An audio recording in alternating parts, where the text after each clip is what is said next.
से मढ़ा हुआ है उनका मुख, वे चंद्रमा की प्रभा से मढ़ी हुई हैं, तो अत्यंत सुंदरी हैं। मंजू मृग नयननी के गुण गण गावती। और मुझे मंजू मृग नयननी, जिनकी आंखें मृग के समान हैं, उन गोपियों के गुण का स्मरण आ रहा है। मंजू मृग नयननी के गुण गण गावत, जमुना कछारन की। और मुझे स्मृति आ रही है जमुना के कछार की। कछार ब्रजभाषा भी है और भोजपुरी भी है। जमुना के तट की याद आती है, रंग रस रारनी की, रास बिहार की और रार की भी याद आ रही है। रार मतलब फूल चुनने में या जैसे तैसे दही लूटने में गोपियों से किस तरह रार होती थी, झगड़ा होता था, उसकी याद आ रही। छीना झपटी। जमुना कछारन की, रंग रस रारन की, विपिन बिहारन की, हंस हंसावती। और किस प्रकार मैं वन में विहार करता था, स्वच्छंद घूमता था, गाता था, बांसुरी बजाता था, वो सब याद करा रही है। सुधी ब्रजवासिनी दिवैया सुख रासनी की, उद्धव नित हमको बुलावन को आवती। और हे उद्धव, ब्रजवासियों की याद आ रही है जो हमको बहुत सुख दिए। दिवैया सुख रासनी, तो उद्धव हमको बुलावन को आवती। ये आवती शब्द सुधी के लिए है कि हमको इन सब की सुधी आ रही है, और ये मानो हमको बुला रही है, रोज रोज बुलाती है कि हमको वृंदावन चलने के लिए कहती हैं। नंद जसोमती के प्रेम पगे पालन की, नंद जसोमती के प्रेम पगे पालन की, लाड़ भरे लालन की, लाल चल गावती।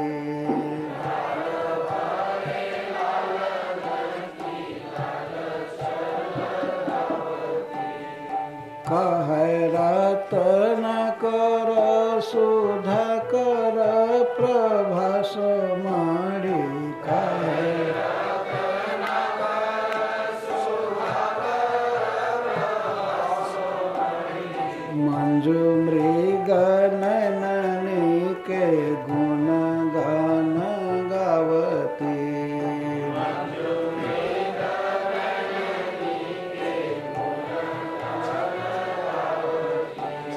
जमुना कछारनी की, रंग रस रारनी की, जमुना कछारनी की, रंग रस रारनी की, जमुना कछारन की, रंग रस रारनी की, जमुना कछारनी की,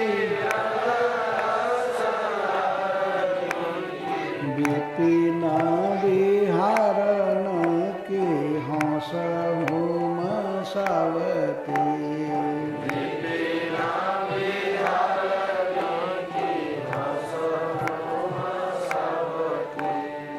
सुधी ब्रजवासिन दिवैया सुख रासिन की, सुधी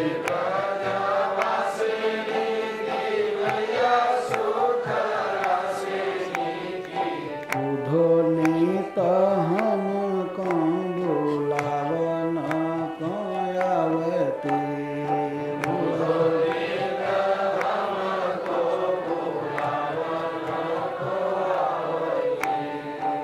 उद्धव जी समझाने लगे भगवान को कि आप इतना मत रोइए, विकल मत होइए, क्यों घबरा रहे हैं? आप इतने परम ज्ञानी हैं, समझदार हैं। अरे ये सब संसार में संबंध होता है और विजोग होता ही है, फिर अब इतने विकल क्यों हो रहे हैं?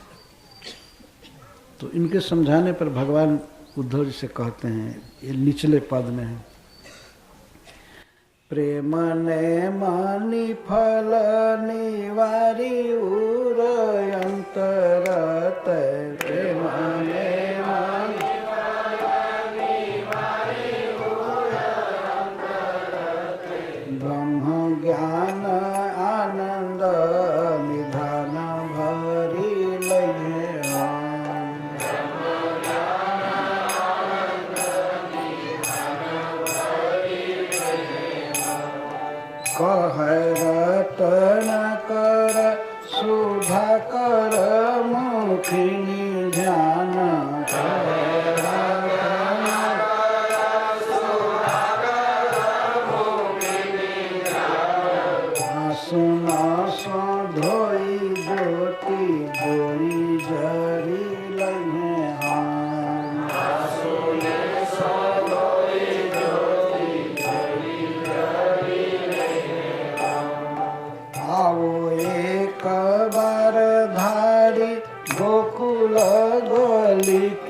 मधुर आओ एक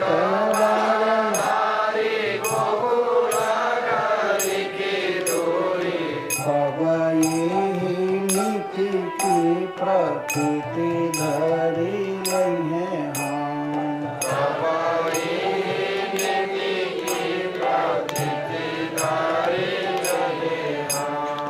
मन सौ करे जे श्रवण सिर आखिना सौ मन सौ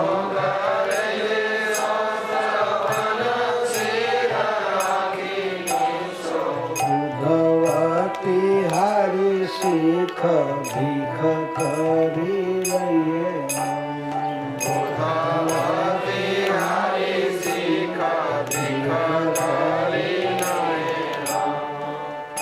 उद्धव जी भगवान को समझा रहे थे, अरे आप अपना स्वरूप याद कीजिए, संसारिक संबंध से आप परे हैं, सुख दुख से परे हैं, ज्ञान से अपने चित्त को शांत कीजिए, ब्रह्म ज्ञान से। कुछ उपदेश भी किए, ब्रह्म ज्ञान क्या है, ये है।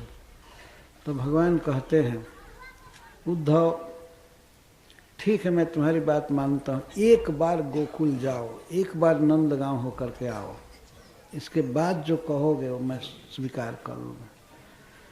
प्रेम नेम निफल और निवारी उर अंतर ते, तुम जो ये कह रहे हो कि ये प्रेम करना ये सब बेकार बात है, निष्फल है, कि हृदय में किसी के प्रति इतनी आसक्ति, गोपियों के प्रति खास इतनी आसक्ति जो आपकी है, ठीक नहीं है। अरे आपको और काम करना है, बड़ा बड़ा काम करना है, और इस तरह से आप किसी के प्रति आसक्त मत होइए, अनासक्त रहिए, ब्रह्म ज्ञान में मन लगाइए। तो भगवान कहते हैं कि ठीक है, आपके अनुसार प्रेम नेम निष्फल है, तो मैं निवारी उर अंतर से, मैं इसको हृदय से निकाल दूंगा, किसी से प्रेम में आसक्ति नहीं करूंगा। और ब्रह्म ज्ञान आनंद निधान भरी लई है, और ब्रह्म ज्ञान आनंद का निधान है, तो मैं उसको हृदय में भर लूँगा। हृदय में जो प्रेम की गांठ लग गई है, गोपीजनों से आसक्ति हो गई है, तो मैं उसको निकाल दूंगा हृदय से, और आपके द्वारा जो उपदिष्ट ब्रह्म ज्ञान है उसका आनंद हृदय में भर लूँगा।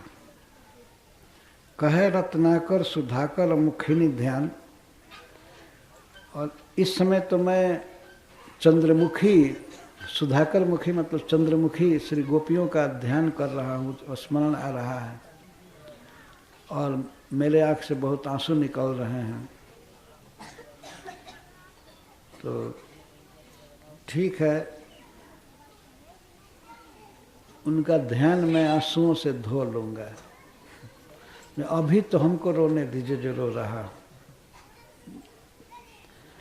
और जो ब्रह्म ज्ञान की ज्योति आप बता रहे हैं, तो उस ज्योति को देख करके उसमें मैं जर लूँगा। ठीक है, ज्योति जर लई है ब्रह्म ज्ञान में, ज्योति में मैं जर लूँगा, ये काम करूँगा। लेकिन तुमसे प्रार्थना है, एक बार धारी, एक बार धारी गोकुल गली की धूल, एक बार तुम नंदगांव जाओ और वहाँ के गली की धूल धारण कर लो, बस इतना ही हमारी तमन्ना है, हमारी इच्छा है।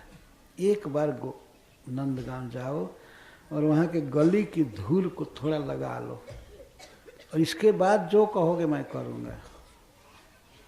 एक बार धारी गोकुल गली की धूल, तब इस नीति की प्रतीति धरी लई है। जो तुम सिखा रहे हो हमको, तब मैं उसको समझ लूँगा, इस नीति को स्वीकार कर लूँगा।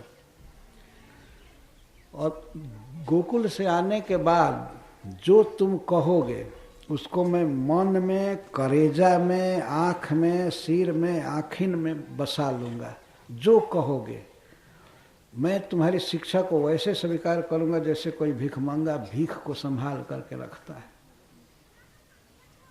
उद्धव तिहारी सीख भीख करी लई है, लेकिन इसके पहले कुछ मत सिखाओ, मैं धारण करने योग्य नहीं। और उद्धव जी जब ब्रज में आकर के लौटे मथुरा तो सीधे कहने लगे आप चलिए चलिए ब्रज में, यहाँ रहना ठीक नहीं है, यहाँ कौन प्रेमी है, सारे प्रेमी आपके ब्रज में। तो भगवान ने किसी भी तरह से उद्धव जी को ब्रज में भेजना चाहते हैं। वहाँ जाने के बाद तो खुद ही बदल जाएगा। आज प्रेम के नियम को निष्फल कह रहा है, ये प्रेम में ऐसा दीवाना होगा कि अब फिर उद्धव जी आए तो कहे कि छावते कुटीर कहूँ रम में जमुना के तीर, गौन रौन रेती सो कदापि करते नहीं। यदि यहाँ पर आपको सूचना नहीं देनी होती तो मैं ब्रज से इधर आया नहीं होता, कहीं कुटिया बना करके रह गया होता। हो तो चित जच्चाव जौन रावरे चितावन को, तजी ब्रज गांव इत पाँव धरते नहीं, यहाँ आता ही नहीं। और आप जाएंगे या नहीं जाएंगे, बस मैं सूचना दे दिया और मैं चलता हूँ ब्रज में।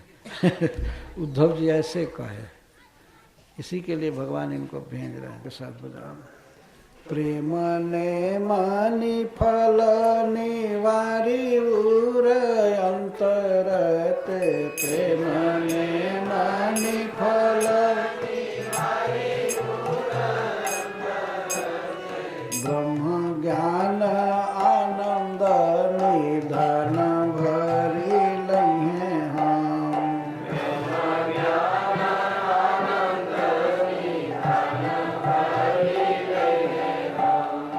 कह रतन कर सुधा कर मुखिनी ध्यान, कह रतन कर सुधा कर मुखिनी ध्यान। आंसुना संधोई ज्योति जोई जरी लहे हम।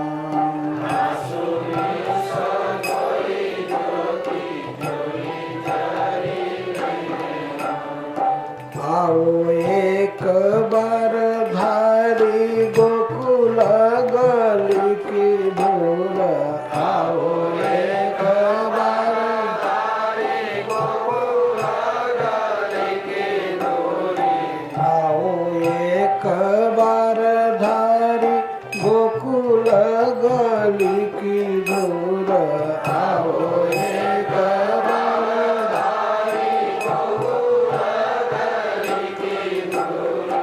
तब ही नीति की प्रतीति धरी लगे हम।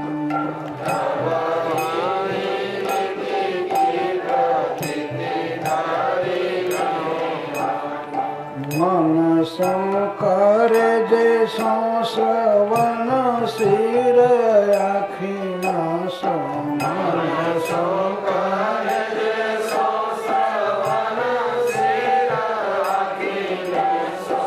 उद्धवती हरि सीख भीख करी लहे हम।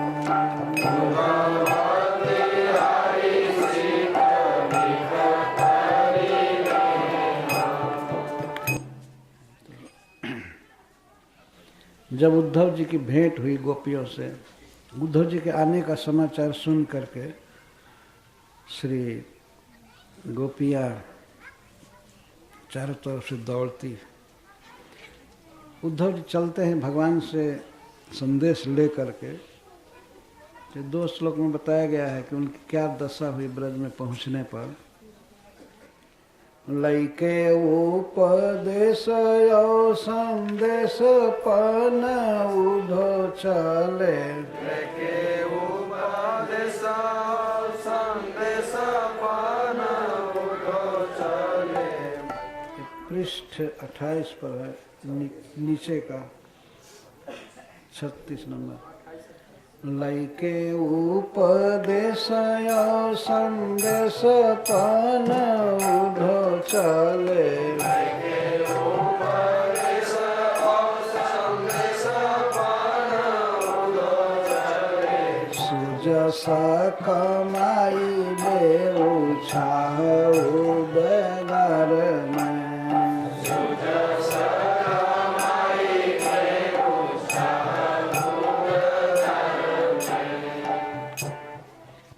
उद्धव जी बड़े उत्साह से चले सुजस कमाने के लिए। नंद बाबा को सुखी कर देंगे, गोपियों को खुश कर देंगे, वे विरह दुख भूल जाएंगे, अपने ज्ञान के अभिमान में चले। ऐसा उपदेश करूँगा, प्रवचन करूँगा कि सबका दुख खत्म हो जाएगा। सुजस कमाने के लिए चले। रत्नाकर जी कहते हैं, कह रतन कर निहारी कान्ह कातर पर,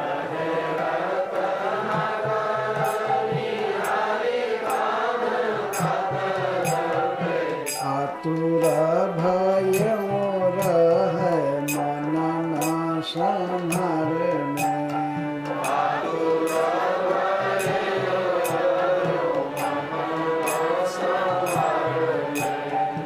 ब्रज पहुंचने पर इनकी क्या दशा होगी। अभी वहीं थे मथुरा में, जब कृष्ण को रोते हुए देखे, हिचकी लेते हुए बार बार गोपियों की याद करके, तो आतुर भये यों रहो मन न संभाल में, उनका मन संभाल में नहीं रहा, वे आतुर हो गए। ब्रज पहुंचने पर क्या दशा होगी ये तो बाद में पता चलेगा इनको। कृष्ण की दशा देख करके ही आतुर हो गए, मन स्थिर नहीं रहा। ज्ञान गठरी की गाठ छर की न जान्यो कब,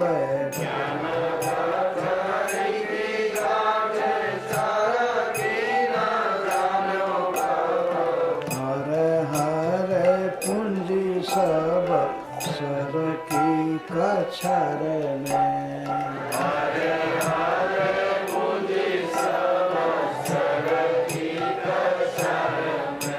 जो ज्ञान की गठरी बांधे थे तो गांठ कब खुल गई पता भी नहीं लगा, सारा ज्ञान गिर गया। ब्रज में पहुंचने पर दशा हो रही है। ज्ञान गठरी की गांठ छर की न जानो कब है, जाने भी नहीं कि ज्ञान की गठरी जो बांधे रख से कड़ा हृदय में, ज्ञान की गठरी गांठ खुल गई, ज्ञान खत्म हो गया। हरे हरे पूंजी सब सर की कछार में।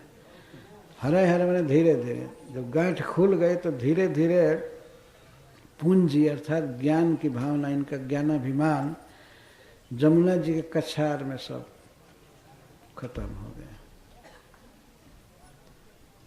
डार में तमालनी की कछु बिरमानी, और कुछ तो जमुना के किनारे जो तमाल वृक्ष थे उसमें कुछ फंस गई गठरी, जो बची थी वहाँ गिरे कुछ, और कछु अरुझानी है करीरन के डार पर, झाड़ पर, और कुछ करील के झाड़ पर गिरी। तो ये ब्रज की शोभा देखते देखते केवल वृक्षों को और करील के वृक्ष को, लताओं को देखते ही सब ज्ञान इनका खत्म हो चला। अब ये प्रेम में फंसने लगे। ये ब्रजभूमि का ऐसा प्रभाव था। है प्रेम जगत में सार और कुछ सार नहीं। उसमें बिंदु जी ने लिखा है कि लगकर वस्त्र से कांटे लगे उद्धव को समझाने, तुम्हारे ज्ञान पर्दा फाड़ देंगे प्रेम दीवाने। कांटे समझाने लगे उनके वस्त्र से फंस करके। इसका मतलब ये है कि ब्रज के वृक्ष भी कृष्ण प्रेम से भरे हैं। कांटे लग रहे थे, कांटा लगना भी प्रेम उत्पन्न कर रहा था, और मानो ये करीर के कांटे कह रहे थे तुम्हारे ज्ञान पर्दा फाड़ देंगे प्रेम दीवाने। ज्ञान के अभिमान में चले। बृहस्पति जी से पढ़े हैं ना, बहुत बड़े ज्ञानी हैं, ब्रह्म ज्ञान के पंडित हैं, तर्क शास्त्र के पंडित हैं, राजनीति के महाविशारद हैं। तब तो जादवों के ये मंत्री बने हुए। इनको बहुत विश्वास था कि अरे ये क्या है, 2 मिनट का काम है, इनको सुखी करना है। तो यही है ना कि आपके प्रेम में, आपके सेवा के में फंसे हुए हैं, आपसे प्रेम कर रहे हैं, मैं निकाल दूंगा उनके हृदय से। वो बेचारे क्यों मारे इस तरह चिंता करें, सुखी हो जाए।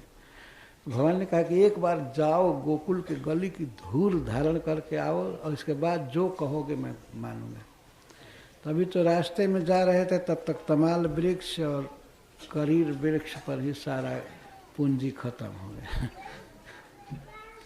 लैके उपदेश यो संदेश पन उधो चले, लैके उपदेश संदेश पन उधो चले, सुजस कमाई वे उत्साह उदगार में, सुजस कमाई वे उत्साह उदगार में, हैरत न कर निहारी कान कातरत, हैरत न कर निहारी कान कातरत, आतुर भय मोर हो मन न संहार में, आतुर भय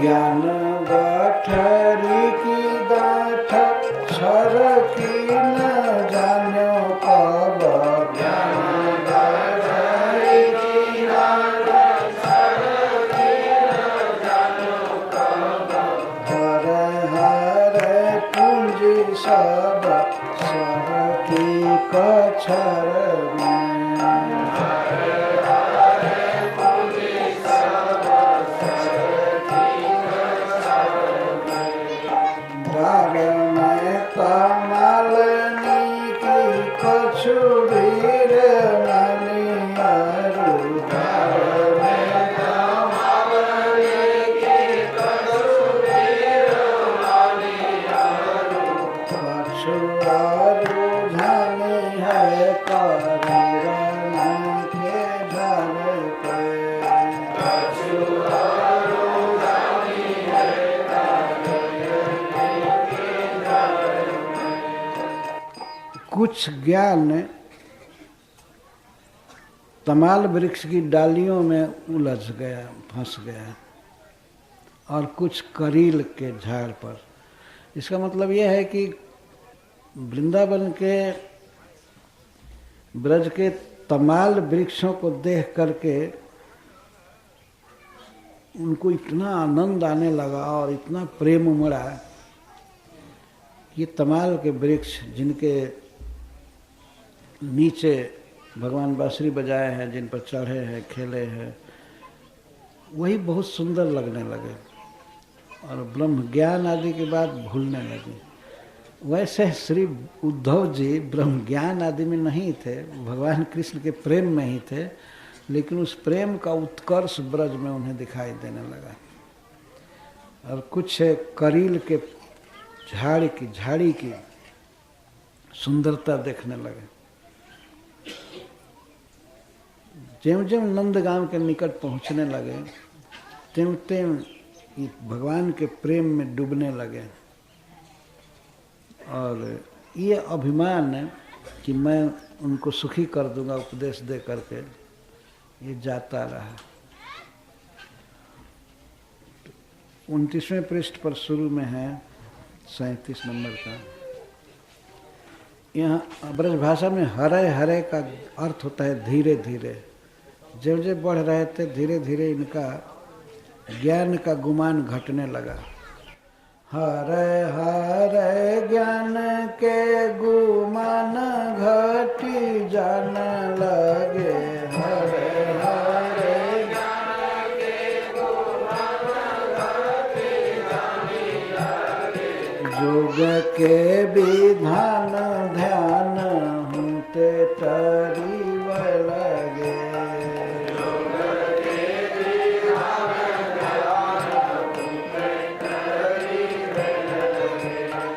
नैननी में नीर रोम सकल शरीर छायो, नैननी में नीर रोम सकल शरीर छायो, प्रेमायद भूत सुख सुझे परिव लगे,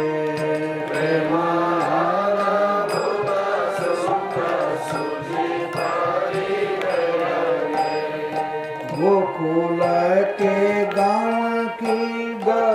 में पग पारत ही गोकुल के गाँव की गली में पग पारत ही भूमि के प्रभाव भाव और भरी लगे भूमि के प्रभाव भाव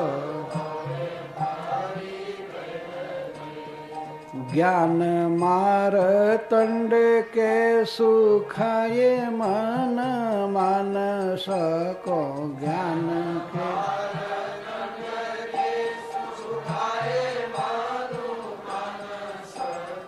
सरस सुहाए घन श्याम करीब लगे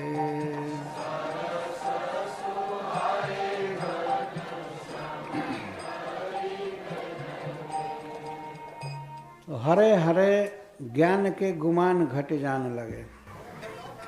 धीरे धीरे ज्ञानाभिमान दूर होने लगा। वास्तव में यथावत ये उद्धव जी का ही वर्णन नहीं है, ये ब्रजभूमि के प्रभाव का वर्णन किया जा रहा है। तो ज्ञानाभिमान, ज्ञान का गुमान, गुमान माने अभिमान, गुमान भोजपुरी शब्द भी है। ज्ञान का अभिमान धीरे धीरे घटने लगा, घटी जाने लगा।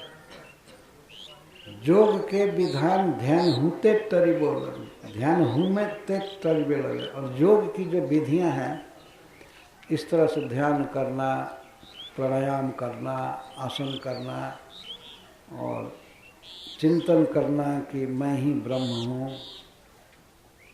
शिवोहम सोहम, जो विधान है, ये मंत्र जपना, ऐसे रहना, यम नियम, आसन और प्राणायाम, ध्यान, धारणा, समाधि, धारणा, ध्यान, समाधि, प्रत्याहार, सब विधान है। ऐसे करना, वैसे करना। तो अब तो ब्रजभूमि का दर्शन करके उद्धव जी का योग विधान सब ध्यान से भी जाने लगा। मतलब मन में भी स्मरण नहीं आ रहा है कि अब इसको करना चाहिए, इसको करना चाहिए। ध्यान से, ध्यान में भी नहीं जोग रहा है।